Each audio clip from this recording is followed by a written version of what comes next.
Hello, I'm Robert, and you're welcome here in my busy little shop. On today's episode of What's on My Workbench, we're going to be talking about some of the tools on my workbench. Specifically, we're going to talk about the Ron's tools.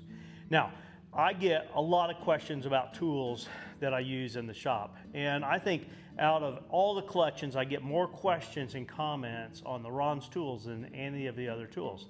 Now, I do get comments on the hammer that I've got and a few other things, but it's Ron's tools by and large. So let me set up over here on the workbench and I'll tell you what I think about the Ron's tools and what I like about them.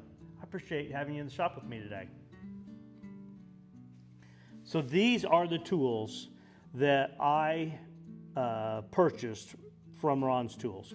I've paid for every one of these. There's no, hey, I'll give you a discount if you do me a favor. There's none of that. The very first show I went to, I purchased this set of 3 edgers here, and I also purchased this groover at the same time. Now, when I went to the Prescott Leather Show, I was going mainly with a list of tools that I wanted, and I knew that there's going to be quite a selection of tool manufacturers there, including buy and use tools. So I made a quick loop around the show, and I ended up in Ron's booth. Now, I was in Barry King's booth shortly, and he's got edgers, and his edgers, they probably work great too. But I really connected with Toby, and when I got into Ron's tool, Toby was in the booth, and I started talking about some of the issues I had with an edger, and he said, give these a try. And so I had brought with me a pocket full of veg tan leather, and I pulled it out, and I grabbed one of the edgers. I can't remember if it was a 2 or a 3, and I ran it down the edge of the leather. And I was so impressed with how it cut. My wife, I can remember, she told me later that she could tell by my body language that I had found what I was looking for on these edge tools. So I asked Toby about the tools, and the steel is CPM 154. It's a good quality tool steel. He guarantees his tools for the life against any defects or workmanship, which that's not unusual on a lot of things. But the other thing he'll do is if you ever get to where you don't feel like you have the geometry right on these, you can send them in and he'll resharpen and hone them and send them back to you. Or if he's at a show, he usually brings everything he needs there. You can bring it along to the show. But it makes it sound like they're difficult to maintain, and they're not. That's one of the reasons why I like the tools.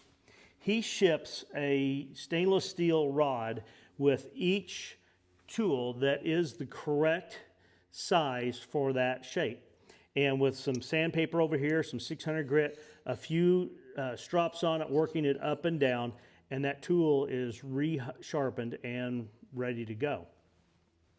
So I purchased, like I said, these 3 tools here. Now, I want to go back and talk about what I was using before that. I was using edge tools that were from a national distributor here in the United States. And I tried sharpening them, I tried honing them, I tried holding them this way and that way. I thought maybe the leather I was using was too hard or too soft. I mean, I tried working with all those variables. Now, I'll say that if I knew then what I know now, I think I probably could have modified those edge tools and made them work better.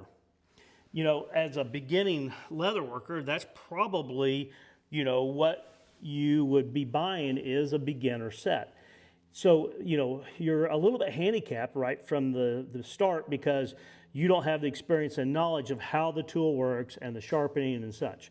I think I could take those tools today. I don't know what the quality of the steel is, but I know I could reshape those tips and make them cut better. I would use a rod, something like this, and reshape those. Now, I've got to say, my challenge with that is, why would a beginning leather worker, need to also have tool making experience and knowledge on how to modify those? And I can see, sharpening, that's one thing. Or, if you've got a tool that's somewhat custom to you, like the safety skyver, if you twist and bend that in some different directions, you can make it work better for the way that you're using that. But this is, to me, a pretty straightforward tool, and it ought to work out of the package. Anyway, I'll get off of that. So I purchased these 3 tools here, and I used the 2 and the 3 the most during that first year. The next year, I purchased the number 4. I felt like I wanted something with a little larger radius. I don't use it as much. I like the 3 probably the most. And then I purchased this French skyver. And the French skyver, I mean, it's a beautiful tool too. And I mean beautiful as far as how it works. It's pretty as well. But it's easy to maintain and keep sharp, and it cuts very nicely. And if you have to force the tool, it's harder to control what you're doing. But this tool, it's easy, like I said, to sharpen. It came very sharp. It's made with good quality steel. It fits very good in the palm of your hand. So I just really love using that. And I had a Pro Series skyver that I use some, but they're just not the same. You know, I don't think that they're nearly the quality as these Ron's tools are. The last tool I have here is this groover, and I haven't used this groover very much. The one place I've used it is without this guide. You don't have to buy it with the guide.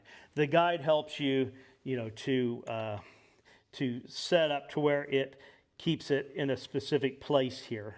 The one thing that I don't like about this is that when you run this down the edge of the tool, I've had it before where the leather starts to bunch up in this hole here, and then it's not cutting right anymore because it's got leather in the way. So I have to stop and clear this and start again.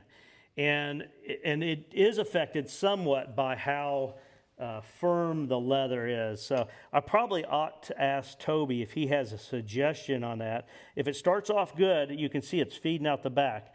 But if you get any wrinkles in it, it builds up in this tool here. I don't know. Maybe I could go in here and modify this a little bit better to do that. But then there I am modifying a tool. So I guess I really owe it to Toby since he's been, you know, very helpful on the other things. And I want to talk about one last thing here, a little topic.